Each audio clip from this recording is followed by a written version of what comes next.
បងស្រីម្នាក់គាត់មានជីវិតអាពាហ៍ពិពាហ៍16ឆ្នាំហើយមួយរយៈថ្មីប្រហែលជា3ខែក្រោយនេះគាត់មានវិបត្តិផ្លូវចិត្តច្រើនមានបញ្ហាសតិអារម្មណ៍ប៉ះពាល់រាល់ថ្ងៃសេរីសួស្តីអត់មានទេប្តីររឿងប្រចែប្រច័ណ្ឌខ្លាំងពេកឈឺចាប់ស្អិតធូងរាល់ថ្ងៃដោយសារតែអេយ៉ាបតប្តីប្រច័ណ្ឌគាត់ហើយររឿងគាត់អត់លួសអញ្ចឹងនៅពេលដែលគាត់ធំលែងបានគាត់សម្រេចចិត្តលែងលះប៉ុន្តែពេលដែលទៅសញ្ញាឯកសារម៉ែឪបងប្អូនក៏សម្របសម្រួលជួយទប់ដៃទៅក៏សម្រេចចិត្តមិនលែងលះវិញក្នុងនាមគាត់ជាអ្នកដែលយល់ពីបញ្ហានឹងច្បាស់ជាងគេអ្នកដែលដឹងពីទំហំការឈឺចាប់របស់ខ្លួនឯងថាវាកំពុងតែបំផ្លាញសេចក្តីសុខខ្លួនឯងឬក៏ផ្លូវចិត្តខ្លួនឯងខ្លាំងប៉ុណ្ណាបើសិនជាខ្ញុំវិញបើសិនជាខ្ញុំស្ដាប់ខ្ញុំអាចជឿគាត់បាន 100% ថាវានឹងមិនអំណោយផលឲ្យគាត់ទេបើសិនជាគាត់នៅតែទ្រាំបំផ្លាញក្តីសុខខ្លួនឯងបំផ្លាញជីវិតរបស់ខ្លួនឯងតាមរយៈបណ្ដោយខ្លួនឲ្យស្ថិតនៅក្នុងស្ថានភាពមួយដែលវាជាអត្តពលដល់ខ្លួនឯងរាល់ថ្ងៃអញ្ចឹងប៉ុន្តែបើនិយាយពីគ្រួសារបងប្អូនម៉ែឪវិញនៅពេលដែលឃើញហេតុការណ៍អញ្ចឹងរវាងគាត់ហើយប្តីអ្វីដែលពួកគាត់តែងតែនិយាយគឺគាត់តែងតែនិយាយថាហែងត្រូវធំទី1ហែងត្រូវគិតពីម៉ែឪទី2ហែងត្រូវគិតពីកូនទី3ទី4អញ្ចឹងទៅហើយចុងក្រោយផុតថាហែងលះបង់ទៅអី6-10ឆ្នាំហើយមកត្រឹមប្រហែលខែសោះហែងអត់អាចដកស្រែកគ្នាបានអញ្ចឹងអាទាំងអស់ហ្នឹងគឺជាអ្វីដែលគេតែងតែប្រាប់គាត់ឲ្យធំឲ្យមើលឃើញកូនឲ្យបន្តអោបកសោបស្នេហាដែលមានតម្លៃស្មើនឹង6-10ឆ្នាំហ្នឹងអាហ្នឹងគឺជាអ្វីដែលអ្នកជុំវិញខ្លួនគាត់ប្រាប់ឥឡូវគាត់ឆាតចូលនៅក្នុង TikTok របស់ខ្ញុំគាត់ចង់ឲ្យខ្ញុំជួយប្រាប់គាត់វិញមានអីថ្មីជួយប្រាប់គាត់អត់អញ្ចឹងឥឡូវនេះខ្ញុំចង់ប្រាប់គាត់ត្រឡប់ទៅវិញខ្ញុំសុំទោសផងប្រហែលជាវាអាចជាទស្សនៈផ្ទាល់ខ្លួនស្ដាប់ទៅវាអាចមិនចូលទៅជាគ្រប់គ្នាទេប៉ុន្តែបើសិនជាគាត់សុំយោបល់ថ្មីតែម្ដងដែលជាយោបល់ប្រហែលជាគាត់ដែលធ្លាប់ឮពីអ្នកដទៃអញ្ចឹងខ្ញុំប្រាប់ទៅពីឈុងអ្នកដទៃម្ដងទី1ពាក់ព័ន្ធទៅលើការបន្តបណ្ដោយខ្លួនឲ្យរស់នៅក្នុងជីវិតអាពាហ៍ពិពាហ៍ដោយសារយកកូនជាហេតុផលហ្នឹងណាខ្ញុំនិយាយថាទី1បើសិនជាបងសម្រេចចិត្តបន្តរស់នៅក្នុងជីវិតអញ្ចឹងដោយសារតែបងចង់ការពារកូនអញ្ចឹងណាខ្ញុំប្រាប់ថាតាមពិតទៅអាការពារកូនវាមួយចោះប៉ុន្តែមកជាមួយអានឹងលើសពីការពារកូនមានស្អីទៀតទេឧបមាថានៅពេលដែលបងឆ្លោះទាស់ទែងជាមួយស្វាមីនៅពេលដែលបងមានវិបត្តិជាមួយស្វាមីឧបមាថាកូនឃើញវានឹងបង្រៀនកូនឲ្យមើលឃើញមេរៀនមួយដែលវាអត់ល្អឯងមេរៀនហ្នឹងមិនកូននឹងមើលឃើញថាអូម៉ែអញដោយសារតែស្រឡាញ់ឪអញខ្លាំងស៊ូទ្រាំឈឺចាប់ឲ្យ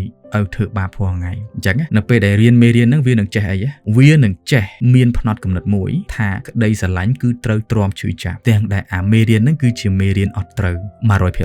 គឺជាមេរៀនដែលបង្រៀនមនុស្សឲ្យទ្រាំធ្វើទរណកម្មផ្លូវចិត្តខ្លួនឯងដោយយកមុខថាស្រឡាញ់គ្នាប៉ុន្តែមនុស្សស្រឡាញ់គ្នាគេមិនដែលទៅហៅរឿងធ្វើបាបគ្នាដោយសាររឿងប៉ុណ្្នឹងទេវាគួរតែមានលទ្ធភាពរំលងទទួលយល់គោរពទឹកចិត្តជាងមុនហើយបន្តថែសារគ្នាតទៀតប៉ុន្តែបើសិនជាវិនាទីដែលវាសកម្មភាពទាំងអស់នឹងវាចេញមកដោយសារតែចង់បំផ្លាញអារម្មណ៍គ្មានចេតនាគោរពឲ្យតម្លៃគាត់នៅតែបន្តររឿងប្រចែប្រច័ណ្ឌដោយសារតែខ្លួនឯងគឺជាមនុស្សឈួតខ្វះការគ្រប់គ្រងអារម្មណ៍ហើយជាមនុស្សដែលមិនឲ្យតម្លៃប្រពន្ធប្រច័ណ្ឌតែពីមិនព្រមទុកចិត្តប្រពន្ធអញ្ចឹងអានេះវាមិនវិញអានឹងវានឹងคล้ายទៅជាទរណកម្មហើយស្នេហាគេអត់យកទរណកម្មមកនិយាយជាភាសាស្រឡាញ់គ្នាទេគេអត់ដែរយកអញ្ចឹងទៅធ្វើទរណកម្មគ្នាហើយនិយាយថាមកពីខ្ញុំស្រឡាញ់ឯងទើបខ្ញុំប្រច័ណ្ឌនេះអត់ទេអញ្ចឹងអានឹងខ្ញុំជម្រាបបងស្រីប៉ុណ្ណឹងពាក់ព័ន្ធទៅលើថាស្អីវានៅនឹងដែលមកជាមួយនឹងអារឿងថា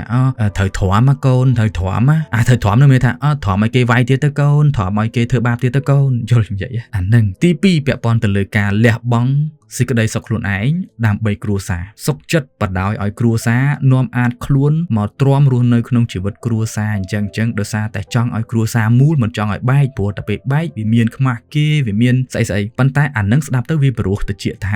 ឯង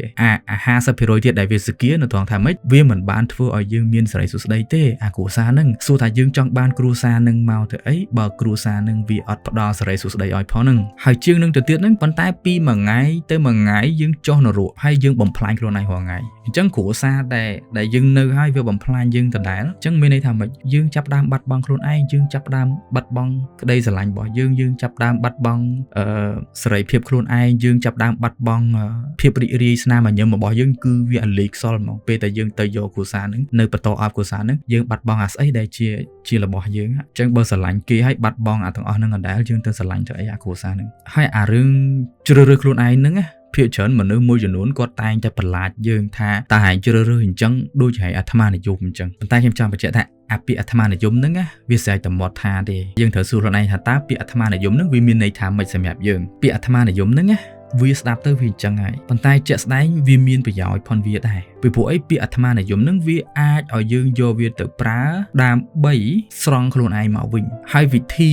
ក្នុងការស្រង់ខ្លួនឯងមកវិញហ្នឹងគឺមានតែយកពាក្យអាត្មានិយមទៅប្រើទេយើងអត់មានអីផ្សេងទេបើយើងមិនចង់ឈឺចាប់ដោយសារអ្នកដទៃបើយើងមិនចង់ឲ្យអ្នកដទៃធ្វើបាបយើងត្រូវតែការពារខ្លួនអញ្ចឹងការពេលណាដែលយើងការពារអត្ថប្រយោជន៍ខ្លួនឯងវាមានន័យថាយើងត្រូវចេះនិយមអាត្មាខ្លួនឯងយើងត្រូវតែអាត្មានិយមអញ្ចឹងរូបមន្តវាមានតែមួយទេគឺចង់មិនចង់ក៏ដោយបើសិនជាយើងចង់សប្បាយចិត្តជាងនឹងយើងចង់រីករាយដោយខ្លួនឯងយើងចង់មានលទ្ធភាពធ្វើអីដែលយើងសប្បាយចិត្តគឺយើងត្រូវរៀនយកអាត្មានិយមមកប្រើវាគឺជារូបមន្តតែមួយគត់ក្នុងការស្រង់ខ្លួនឯងកាត់ផ្ដាច់ចោលរាល់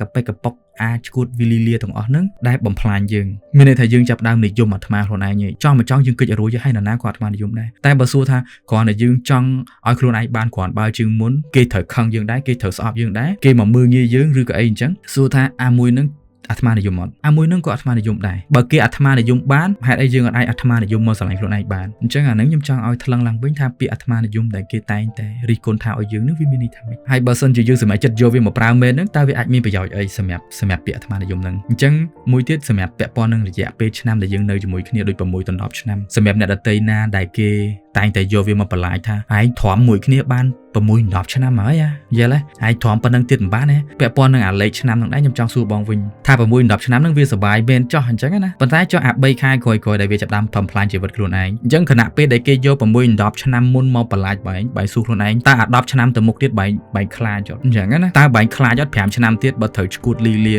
ឆ្លោះគ្នារាល់ថ្ងៃប្រហិនសតិអារម្មណ៍គ្នារាល់ថ្ងៃអញ្ចឹងបងខ្លាចបងចង់បំផ្លាញតប្រហែល10ឆ្នាំទៀតអញ្ចឹងអារឿងអាមុនពីមុនអារឿងឥឡូវគឺឥឡូវបើវាចាប់ដើមពុលអាស្នេហានឹងវាចាប់ដើមពុលវាចាប់ដើមរវិញលេបលេងរួចបងចង់ចំណាយពេលលេបវាប្រហែលឆ្នាំទៀតចង់បំផ្លាញខ្លួនឯងប្រហែលឆ្នាំទៀតអញ្ចឹងខ្ញុំមានតែប៉ុណ្្នឹងឯងហើយខ្ញុំនឹងមិនណែនាំឲ្យលេងប្តីឬមិនលេងប្តីខ្ញុំអត់ណែនាំទេប៉ុន្តែខ្ញុំជំរាបថាបើសិនជាបងសម្រេចចិត្តបន្តអាទាំងអស់នោះវាគឺជាអ្វីដែលបងអាចសម័យចេញប៉ុន្តែមកជាមួយអានឹងវាមានហេតុផលមួយចំនួនដែលបងគួរតែរៀនហ៊ានសម្រេចចិត្តបើសិនជាបងចង់ឲ្យខ្លួនឯងបានគ្រាន់បើជាងនឹងបើទោះបីជាវាប្រឈមនឹងពាក្យដែលគេហៅបែងថាអាត្មានិយមក៏ដោយប៉ុន្តែបងត្រូវចាំថាអាត្មានិយមមួយចំណុចហ្នឹងវាមិនអាក្រក់ពេកទេពីព្រោះវាគឺជារូបមន្តទី1បំផុតក្នុងការធ្វើឲ្យខ្លួនឯងបានរីករាយគ្រាន់បើជាងមុនហើយបើថានិយាយដល់កូនទោះបែកគ្នាកូនអាចទៅលេងផ្ទះឪបានតាកូនអាចមកលេងផ្ទះម៉ែបានតាវាអត់មានចាំបាច់ត្រូវតែដេកជាមួយម៉ែផងឪផងណាគាត់អាចទៅដេកជាមួយម៉ែបានតាគាត់អាចទៅដេកជាមួយឪបានតាគាត់អាចទៅលេងជាមួយអ្នកណាក៏បានឲ្យតែគាត់ចង់លេងអញ្ចឹងកន្លែងនេះគឺខ្ញុំមានតែប៉ុណ្្នឹងទេសង្ឃឹមថាបងអាចទទួលបាននៅអ្វីដែលបងបានសួរហើយចង់ស្វែងយល់បន្ថែមពីខ្ញុំបានទម្លាក់ព័ត៌មានទាំងអស់នឹងទៅច្រើនហើយអញ្ចឹងខ្ញុំមានតែប៉ុណ្្នឹងសូមអរគុណ